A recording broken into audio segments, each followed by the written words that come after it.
अब मैं बड़े अदब के साथ आज इस कार्यक्रम की मुख्य अतिथि व बहुजन समाज पार्टी की राष्ट्रीय अध्यक्ष एवं देश के सबसे बड़े प्रदेश उत्तर प्रदेश की 4 बार रही यशस्वी मुख्यमंत्री और साथ ही लोकसभा व राज्यसभा की कई बार रही सम्मानित सांसद तथा देश में सामाजिक परिवर्तन एवं आर्थिक मुक्ति मूवमेंट की महानायिका बहुजन समाज पार्टी के संस्थापक एवं मसीहा माननीय श्री कांशीराम जी की एकमात्र रही उत्तराधिकारी व आयरन लेडी परम आदरणीय बहन जी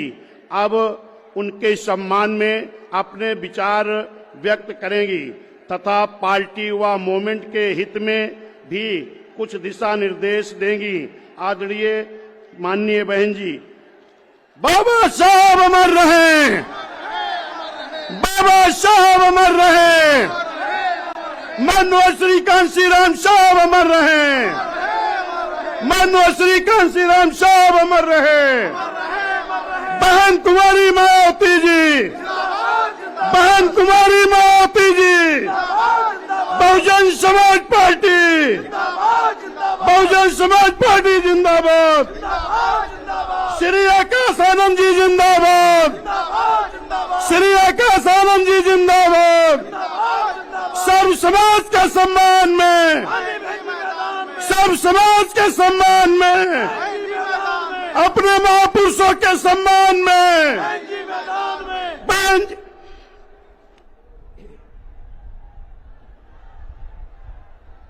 उत्तर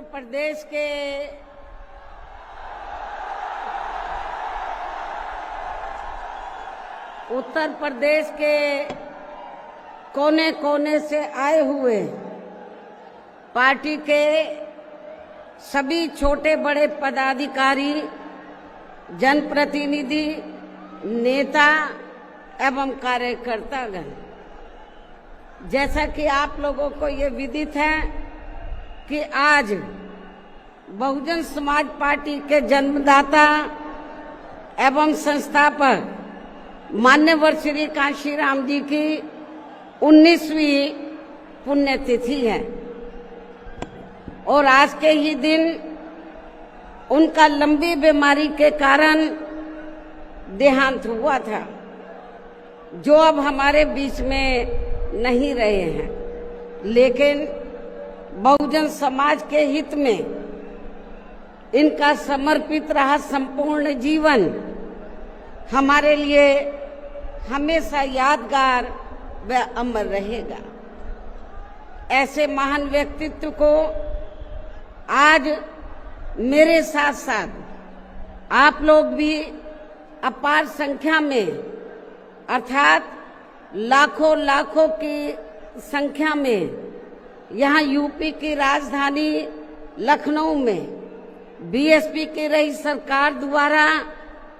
इनके सम्मान में निर्मित किए गए भव्य व अति विशाल मान्यवर श्री कांशीराम जी स्मारक स्थल पर इनको अपने श्रद्धा सुमन अर्पित करने के लिए पहुंचे हैं। हालांकि आप लोगों को ये भी मालूम है कि इनके सम्मान में बनाए गए इस स्थल के कुछ हिस्सों की समय से मरम्मत नहीं होने की वजह से आप लोग भी पिछले कुछ समय से यहाँ इनकी प्रतिमा पर अपने पुष्प अर्पित नहीं कर पा रहे थे। लेकिन अब यहाँ मरम्मत का अधिकांश कार्य पूरा हो जाने के बाद इस बार मेरे साथ साथ आप लोग भी भीड़ के मामले में अपना पिछला खुद का सभी रिकॉर्ड तोड़ते हुए, भीड़ के मामले में अपना पिछला खुद का सभी रिकॉर्ड तोड़ते हुए यहाँ लाखों लाखों की संख्या में इस स्थल पर मान्यवर श्री कांशीराम जी को अपने श्रद्धा सुमन अर्पित करने के लिए पहुंचे हैं, जिसके लिए पार्टी आपकी बहुत बहुत आभारी है। साथ ही वर्तमान राज्य सरकार की भी बहुत बहुत आभारी है। और इसलिए आभारी है क्योंकि इस स्थल को देखने वाले लोगों के टिकटों का इकट्ठा हुआ पैसा पूर्व की रही सपा सरकार की तरह वर्तमान भाजपा की राज्य सरकार ने इसे दबाकर नहीं रखा है, बल्कि पार्टी के आग्रह करने पर इसकी मरम्मत करने पर पूरा खर्च किया है। इस संबंध में मैं आप लोगों को ये बताना चाहती हूँ, जब यूपी में हमारी सरकार थी और ये मान्यवर श्री कांशीराम जी के आदर सम्मान में ये जो विशाल स्मारक स्थल जब बनाया गया था,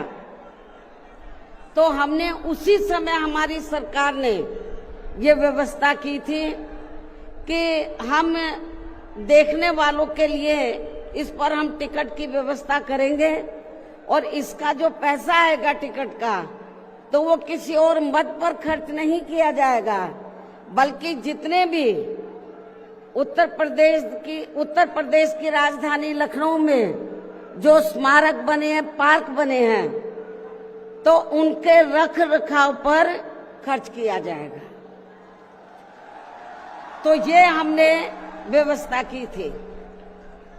लेकिन दुख की बात यह है कि जब वर्तमान भाजपा की सरकार से पहले यहाँ सपा की सरकार थी, तो सपा की सरकार ने उस टिकट के पैसे को दबा कर रखा, एक पैसा खर्च नहीं किया इनके रख रखाव पर, और हालत बड़ी जर्जर हो गई थी स्थलों की। यही नहीं, और भी स्थल थे, पार्क थे, उनकी हालत बड़ी खराब हो गई थी। तो तब मैंने उत्तर प्रदेश के मुख्यमंत्री जी को ये कहा, लिखित चिट्ठी के जरिए उनसे रिक्वेस्ट किया कि हम आपसे ये नहीं कहते कि दूसरे मद का पैसा आप इनके रख रखाव पर लगाओ, तो जो देखने वालों का टिकटों का पैसा काफी बड़ी तादाद में इकट्ठा हो गया है गवर्नमेंट के पास, उस पैसे को इनके रख रखाव पर लगाया जाए। तो उत्तर प्रदेश की वर्तमान भाजपा की सरकार ने इस मामले को दिखवाया पूरा, और उसके बाद उन्होंने हमें कमिट किया, प्रॉमिस किया कि हम जो भी पैसा टिकटों को आया है हम दूसरे मद पे नहीं लगाएंगे, बल्कि इन स्थलों के रख रखाव पर लगाएंगे। उन्होंने ये लगाया, इसलिए हमारी पार्टी उनकी आभारी है। लेकिन वहीं दूसरी तरफ समाजवादी पार्टी कि जब यूपी में सरकार थी और ये स्थल बन चुके थे, तो उन्होंने इनके रख रखाव पर कोई पैसा खर्च नहीं किया, टिकटों का पैसा दबा कर रख लिया। लेकिन जब अब वो सत्ता से बाहर है समाजवादी पार्टी, तो अभी 2-3 दिन पहले वो मीडिया में खबर छपवा रहे थे कि हम मान्यवर श्री कांशीराम जी के सम्मान में संगोष्ठी करेंगे। लेकिन जब वो सरकार में रहते हैं तो ना उन्हें पीडीए याद आता है और ना मान्यवर श्री कांशीराम जी की जयंती और ना ही पुण्यतिथि उनको याद आती है सरकार में रहकर। लेकिन जब वो सत्ता से बाहर हो जाते हैं तो समाजवादी पार्टी को फिर याद आता है कि हमें संगोष्ठी करनी चाहिए। मैं सपा मुखिया अखिलेश यादव से मैं ये पूछना चाहती हूँ, यदि मान्यवर श्री कांशीराम जी के प्रति आपका इतना ही आदर सम्मान था, तो जब यूपी में मेरी सरकार थी तो मेरी सरकार ने अलीगढ़ मंडल में कासगंज के नाम से अलग से जिला बनाया। उस जिले का नाम मान्यवर श्री कांशीराम जी नगर के नाम से रखा था। लेकिन जैसे ही समाजवादी पार्टी पावर में आई, उन्होंने नाम बदल दिया। मान्यवर श्री कांशीराम जी के नाम पर हमने कॉलेज, यूनिवर्सिटी, अनेकों संस्थानों के नाम रखे, अनेकों संस्थानों के नाम रखे, जनहित की योजनाएं शुरू की। सारी के सारी अधिकांश जो बड़ी बड़ी योजनाएं थी वो सभी के सभी इन्होंने बंद कर दी समाजवादी पार्टी की सरकार ने। ये इनका दोगला या दोहरा चरित्र नहीं है तो क्या है? जब ये सत्ता में रहते हैं, ना इनको पीडीए याद आता है और ना पीडीए के जो संत गुरु और महापुरुष है वो भी याद नहीं आते हैं। जब ये सत्ता से बाहर हो जाते हैं तब इनको हमारे संत गुरु और महापुरुष याद आते हैं। तो ऐसे दोगले लोगों से आप लोगों को बहुत ही सावधान रहने की जरूरत है। और अब मैं मान्यवर श्री कांशीराम जी जो पंजाब राज्य के एक मध्यम दलित परिवार में पैदा हुए हैं, तो इनके बारे में मैं ये कहना चाहूंगी कि इन्होंने भारतीय संविधान के मूल निर्माता एवं दलितों व अन्य उपेक्षित वर्गों के मसीहा परम पूज्य बाबा साहब डॉक्टर भीमराव अंबेडकर की मूवमेंट से व इनके कड़े संघर्ष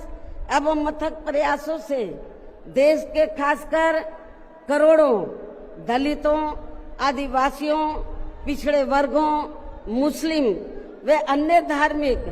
अल्पसंख्यक समाज के भी हित में भारतीय संविधान में दिए गए कानूनी अधिकारों से प्रेरित होकर तथा उनके बताए हुए रास्तों पर चलकर फिर अपनी पूरी जिंदगी इनके अधूरे रहे कारवां को मंजिल तक पहुंचाने के लिए समर्पित की है। और इसके लिए उन्होंने यानी कि मान्यवर श्री कांशीराम जी ने अपने माँ बाप, भाई बहन, रिश्ते नाते व सरकारी नौकरी आदि सभी त्याग कर बाबा साहब डॉक्टर भीमराव अंबेडकर जी के उस अधूरे रहे कारवां को पूरा करने के लिए लगा दी है, जो बाबा साहब ने यहाँ देश के करोड़ों दलितों एवं अन्य उपेक्षित वर्गों के लोगों को ये कही थी कि मैंने, बाबा साहब ने क्या कहा था कि मैंने अपने कड़े संघर्ष एवं अथक प्रयासों से इन वर्गों के लोगों को भारतीय संविधान में इन्हें स्वाभिमान के साथ जिंदगी व्यतीत करने व खुद अपने पैरों पर खड़े होने के लिए कानूनी अधिकार तो जरूर दिला दिए हैं, लेकिन उनका सही से पूरा लाभ लेने के लिए इन सभी वर्गों के लोगों को अर्थात बहुजन समाज के लोगों को आपस में एकजुट होकर व इन्हें अपने विशाल वोटों के जरिए यहाँ केंद्र एवं राज्यों की भी राजनीतिक सत्ता की मास्टर चाबी खुद अपने हाथों में लेनी होगी। ये परम पूज्य बाबा साहब डॉक्टर अंबेडकर ने कहा था। तभी फिर इनका वास्तव में सही से विकास व उत्थान आदि हो सकता है और तभी फिर ये लोग स्वाभिमान के साथ अपनी पूरी जिंदगी व्यतीत कर सकते हैं, क्योंकि इस मामले में बाबा साहब डॉक्टर भीमराव अंबेडकर जी का ये कहना था कि देश में राजनीतिक सत्ता वह एक ऐसी मास्टर चाबी है जिसके जरिए इन वर्गों के लोग अपनी सभी समस्याओं का समाधान खुद कर सकते हैं। साथ ही ये लोग भी यहाँ अन्य वर्गों की तरह पूरे आत्मसम्मान व स्वाभिमान के साथ अपनी खुशहाल जिंदगी व्यतीत कर सकते हैं। और इसके लिए बाबा साहब डॉक्टर भीमराव अंबेडकर जी ने इन वर्गों के लोगों को जो भी रास्ते दिखाए तो वे उनके जीते जी तो पूरे नहीं हो सके थे, जिन्हें फिर उनके देहांत के बाद उन रास्तों पर चलने व उनके इस अधूरे रहे कारवा को मंजिल तक पहुंचाने के लिए मान्यवर श्री कांशीराम जी ने अनेकों कष्ट झेलकर अपनी पूरी जिंदगी लगा दी है और वे अपने जीते जी इस मकसद में काफी हद तक कामयाब भी हुए हैं। और खासकर इन्होंने यहाँ आबादी के हिसाब से देश के सबसे बड़े प्रदेश उत्तर प्रदेश में अपनी पार्टी के नेतृत्व में कई बार सरकार बनाकर वे उत्तर प्रदेश सहित नजदीक के लगे राज्यों में भी पार्टी के कुछ सांसद व विधायक आदि भी जिताकर बाबा साहब के कारवा को काफी हद तक आगे बढ़ाया है। इतना ही नहीं बल्कि मान्यवर श्री कांशीराम जी के देहांत होने से पहले उनकी ये दिली तमन्ना थी कि जहां आबादी के हिसाब से देश के सबसे बड़े प्रदेश उत्तर प्रदेश में जहां दलितों एवं अन्य उपेक्षित वर्गों के लोगों की कुल मिलाकर आबादी काफी ज्यादा है, तो इन्हें यहाँ एकजुट होकर अकेले ही अपनी पार्टी की पूर्ण बहुमत की सरकार बनानी होगी। ये मान्यवर श्री कांशीराम जी की उनके देहांत होने से पहले ये दिली तमन्ना थी। तभी फिर इन वर्गों के लोग यहाँ हर मामले में व हर स्तर पर पूरे स्वाभिमान के साथ अपनी जिंदगी व्यतीत कर सकते हैं, जिनसे प्रेरित होकर फिर अन्य राज्यों में भी इन वर्गों के लोग खुद अपने पैरों पर खड़े हो सकते हैं। तभी फिर यहाँ बाबा साहब का काफी हद तक अधूरा रहा सपना जरूर साकार हो सकता है। लेकिन दुख की बात यह है कि मान्यवर श्री कांशीराम जी के जीते जीतो इनका ये सपना साकार नहीं हो सका था, जिसे फिर इनके देहांत के बाद सन 2007 में इनकी एकमात्र रही उत्तराधिकारी व पार्टी की राष्ट्रीय अध्यक्ष ने, अर्थात हमने यहाँ उत्तर प्रदेश में बहुजन समाज के साथ साथ समता मूलक समाज व्यवस्था में विश्वास रखने वाले उच्च वर्गों के लोगों को भी साथ में लेकर इसे पूरा भी किया है। और सन 2007 में देश के विशाल आबादी वाले यूपी स्टेट में पहली बार हमने यहाँ अपनी पार्टी के अकेले ही पूर्ण बहुमत की सरकार बनाई है। हालांकि पहले 3 बार हमने बनाई, वो मिली जुली सरकार थी, लेकिन चौथी बार हमने अकेले अपने बलबूते पर यूपी में पूर्ण बहुमत की सरकार बनाई है। जो यहाँ खासकर कांग्रेस, बीजेपी, सपा व अन्य जातिवादी पार्टियों को कतई भी अच्छा नहीं लगा है, जबकि इससे पहले केंद्र की रही भाजपा सरकार ने सत्ता का दुरुपयोग करके मेरे ऊपर व मेरे माँ बाप, भाई बहन एवं अन्य रिश्ते नातों आदि के ऊपर भी अनेकों गलत एवं फर्जी केस दर्ज करा के हम सभी को जबरदस्ती इनकम टैक्स व सीबीआई आदि के जंजाल में फंसाकर हमारी छवि को धूमिल करने का हर संभव पूरा प्रयास किया है। इसके साथ साथ आगे चलकर इन सब मामलों में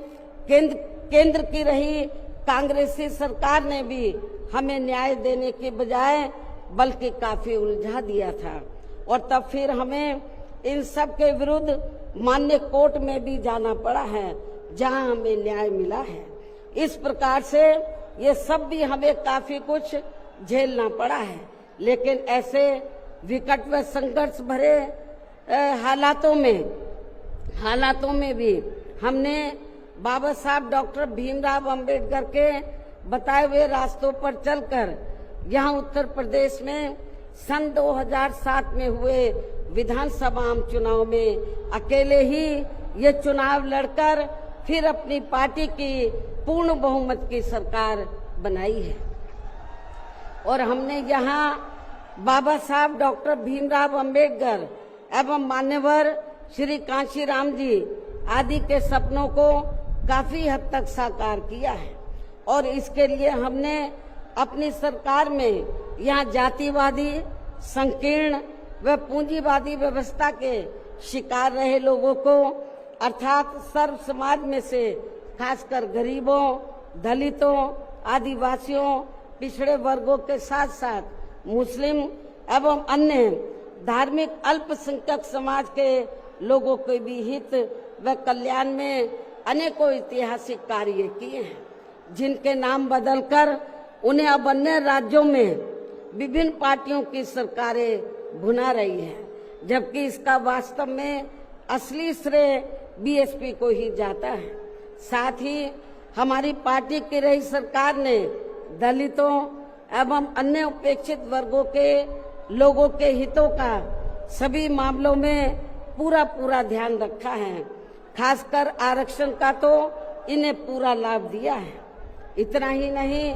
बल्कि हमने यह अपनी सरकार में सर्व समाज में से गरीबों, मजदूरों, बेरोजगारों, किसानों, वकीलों, कर्मचारियों, व्यापारियों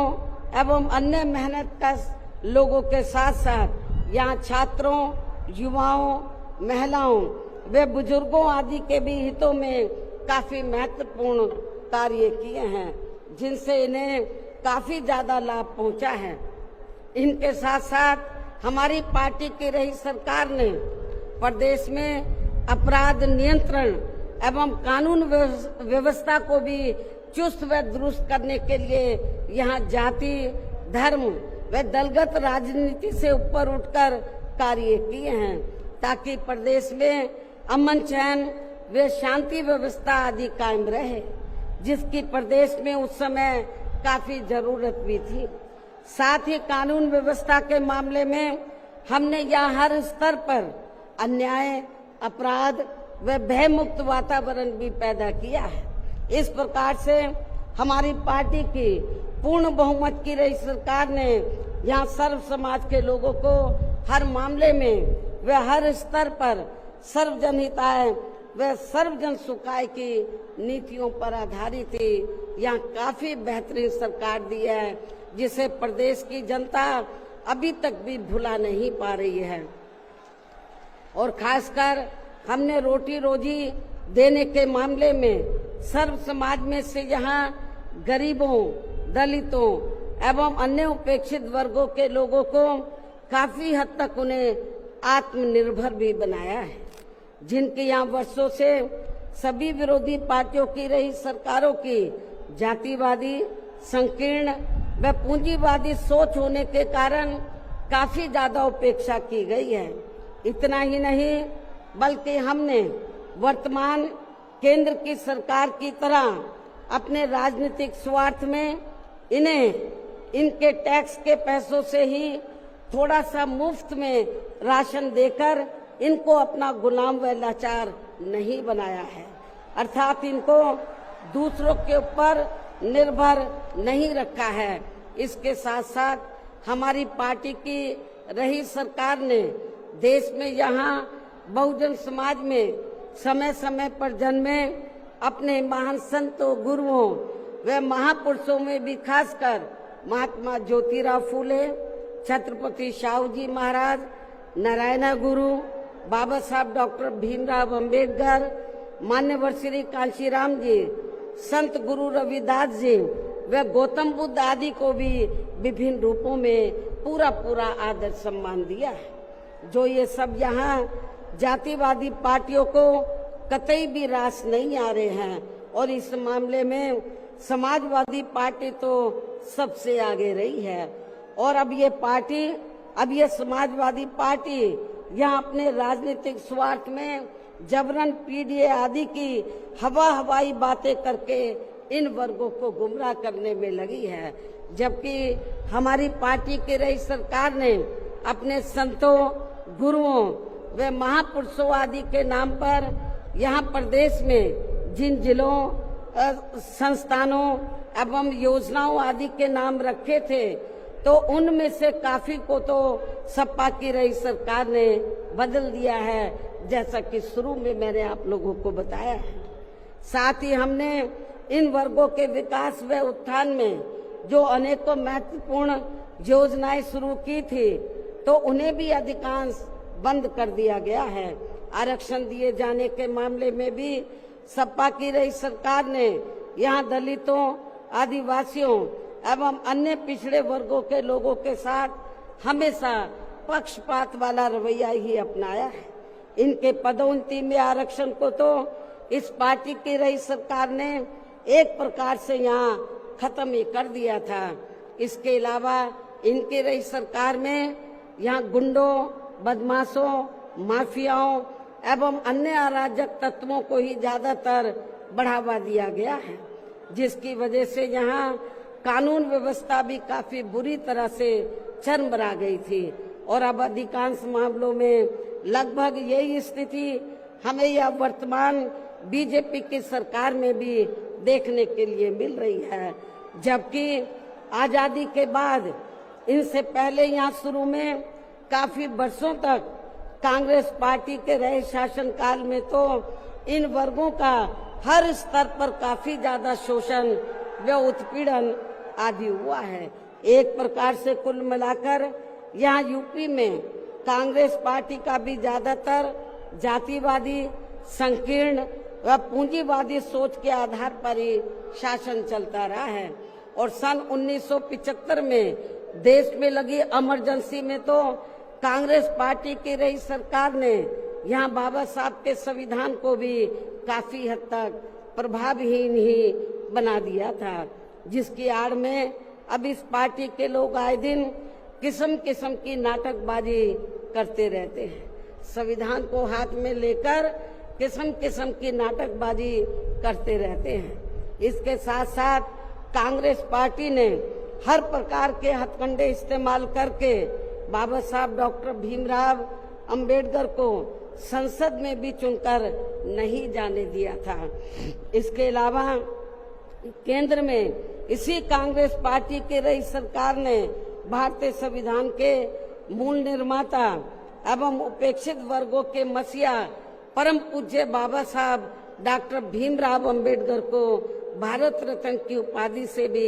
सम्मानित नहीं किया था। इसके बाद फिर इनकी मूवमेंट को आगे गति देने वाले मान्यवर श्री कांशीराम जी को भी उनके देहांत के बाद केंद्र में रही इसी कांग्रेस पार्टी की सरकार ने इनके सम्मान में एक दिन के लिए भी राष्ट्रीय शोक घोषित नहीं किया था। इसी प्रकार समाजवादी पार्टी की भी सरकार ने एक दिन के लिए भी राष्ट्रीय शोक घोषित नहीं किया था। साथ ही इन्होंने देश में पिछड़े वर्गों की आरक्षण संबंधी मंडल कमीशन की रिपोर्ट को भी लागू नहीं किया था, जिसे फिर बीएसपी के अथक प्रयासों से श्री बीपी सिंह जी की रही सरकार में ही लागू किया गया था। इसके साथ साथ उसी समय ही बाबा साहब डॉक्टर भीमराव अंबेडकर जी को भी भारत रत्न की उपाधि से सम्मानित किया गया था। इसी प्रकार अब बीजेपी व अन्य जातिवादी पार्टियों के भी शासनकाल में इन वर्गों का शोषण व उत्पीड़न आदि होना अभी तक भी बंद नहीं हुआ है। इसके अलावा इनकी सरकारों में भी जनता को लुभाने के लिए आए दिन घोषणाएं, शिलान्यास व उद्घाटन आदि तो काफी किए जाते हैं, लेकिन इनसे भी जनता को कोई खास लाभ मिलने वाला नहीं है, क्योंकि ये कागजी व हवाई ज्यादा और जमीनी हकीकत में बहुत कम होते हैं। ऐसी स्थिति में आप लोगों को पूरे देश में सर्वजन हिताय व सर्वजन सुखाय की नीतियों पर आधारित ही अपनी पार्टी को ही हर मामले में मजबूत बनाकर इसे केंद्र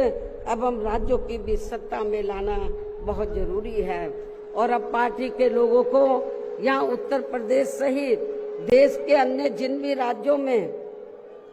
कुछ समय के बाद जो एक साथ विधानसभा के आम चुनाव होने वाले हैं, तो उनको वहां भी ऐसी सभी विरोधी पार्टियों को सत्ता में आने से जरूर रोकना है। और खासकर यहाँ यूपी में तो इनको अपनी पार्टी बीएसपी की ही फिर से अकेले पूर्ण बहुमत की सरकार बनाना बहुत जरूरी है, जिसे यहाँ कांग्रेस, बीजेपी सपा व अन्य सभी विरोधी पार्टियां किस्म किस्म के षड्यंत्र व हथकंडे आदि इस्तेमाल करके इसे रोकने का हर संभव पूरा प्रयास करेगी। और इस संदर्भ में वैसे आप लोगों को ये मालूम है कि सन 2007 में यूपी में बीएसपी की ही अकेले ही पूर्ण बहुमत की सरकार बनने के बाद फिर बीएसपी की सर्वजन हिताय व सर्वजन सुखाय की रही कार्यशैली से पूरे देश में बीएसपी के बढ़ते हुए प्रभाव को देखकर फिर यहाँ सभी जातिवादी संकीर्ण व पूंजीवादी पार्टियों ने अंदर अंदर आपस में एकजुट होकर अपनी पार्टी को यहाँ सत्ता में वापस नहीं आने दिया है। साथ ही देश के अन्य राज्यों में भी अपनी पार्टी को आगे नहीं बढ़ने दिया है, क्योंकि बीएसपी के यहाँ अकेले ही सत्ता में आने पर यहाँ यूपी में सन 2007 में बीएसपी के यहाँ अकेले ही सत्ता में आने पर इनको ये डर था, सभी जो जातिवादी पार्टियां हैं इनको ये डर था कि यदि बीएसपी को आगे बढ़ने से नहीं रोका गया तो फिर ये पार्टी केंद्र की सत्ता तक भी जरूर पहुंच सकती है, जिससे घबराकर फिर बीएसपी को पुनः या सत्ता में आने से व पूरे देश में भी आगे बढ़ने से रोकने के लिए फिर हुआ ये कि इसके बाद फिर खासकर यूपी में जो भी विधानसभा व अन्य राज्यों में भी विधानसभा व देश में लोकसभा के आम चुनाव हुए हैं, तो उन सभी चुनावों में यहाँ कांग्रेस, बीजेपी, सपा व अन्य सभी विरोधी पार्टियों ने अपनी खासकर जातिवादी मानसिकता के तहत चलकर वे अंदर अंदर आपस में एकजुट होकर तथा किस्म किस्म के हथकंडे इस्तेमाल करके फिर बीएसपी को इन्होंने कामयाब नहीं होने दिया। सारी जातिवादी पार्टियां अंदर अंदर एक हो गई थी। एक होकर इन्होंने जहां जहां बीएसपी जीत रही थी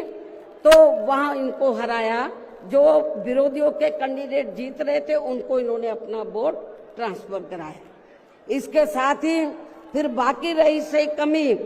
ईवीएम में की गई धांधली के जरिए पूरी कर दी गई,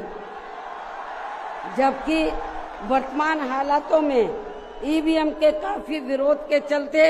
ये ईवीएम वाला सिस्टम कभी भी खत्म किया जा सकता है। अब ईवीएम का विरोध बहुत हो रहा है और फिर पुनः यहाँ बैलेट पेपर वाला सिस्टम लागू हो सकता है, इसकी भी काफी संभावना है। ऐसे में अब हर स्तर पर हमें हर स्तर पर हमेशा अपनी पार्टी को मजबूत बनाते रहना बहुत जरूरी है। इसके साथ ही सावधानी के तौर पर यहाँ मैं ये भी कहना चाहूंगी कि अब तो पूरे देश में विरोधी पार्टियों ने बीएसपी को कमजोर करने के लिए एक और षड्यंत्र ये रचा है कि अब विरोधी पार्टियों ने बीएसपी के विशेषकर दलित बेस वोट को बांटने के लिए इसी समाज में से स्वार्थी एवं बिकाऊ किस्म के लोगों को इस्तेमाल करके वे उनके जरिए अनेकों पार्टियां व संगठन आदि भी काफी बनवा दिए हैं, जिनसे ये जातिवादी पार्टियां चुनाव में अपने अपने फायदे के हिसाब से उम्मीदवार खड़े करवा के बीएसपी को कमजोर करने में लगी है। और अब तो ये पार्टियां अंदर अंदर खुद अपने वोट ट्रांसफर करा के इनके एक आदि उम्मीदवार भी जिताकर भेज रही है, ताकि इससे दलितों का वोट बांटने में इनको कुछ मदद मिलती रहे। ऐसी स्थिति में अब आप लोगों को पुणे या यूपी में अपनी पार्टी को सत्ता में लाने वे अभी हाल ही में बिहार प्रदेश में होने वाले विधानसभा आम चुनाव में तथा आगे चलकर अन्य और राज्यों में भी विधानसभा व देश में लोकसभा के होने वाले आम चुनाव में भी अपनी पार्टी का बेहतर रिजल्ट लाने के लिए ऐसे सभी स्वार्थी एवं बिकाऊ दलित संगठनों व पार्टियों को अपने यार दोस्त, जात बिरादरी व रिश्ते नाते आदि के चक्कर में भी पड़कर अब इनको अपना एक भी वोट देकर खराब नहीं करना है, वरना फिर इसका पूरा लाभ या विरोधी पार्टियों को ही मिलता रहेगा। जिसे भी खास ध्यान में रखकर अब हर छोटे बड़े चुनाव में आप लोगों को अपना एक भी वोट ऐसे सभी स्वार्थी एवं बिकाऊ पार्टियों एवं संगठनों आदि को नहीं देना है, बल्कि अपनी एकमात्र हितैषी पार्टी बीएसपी को ही देना है।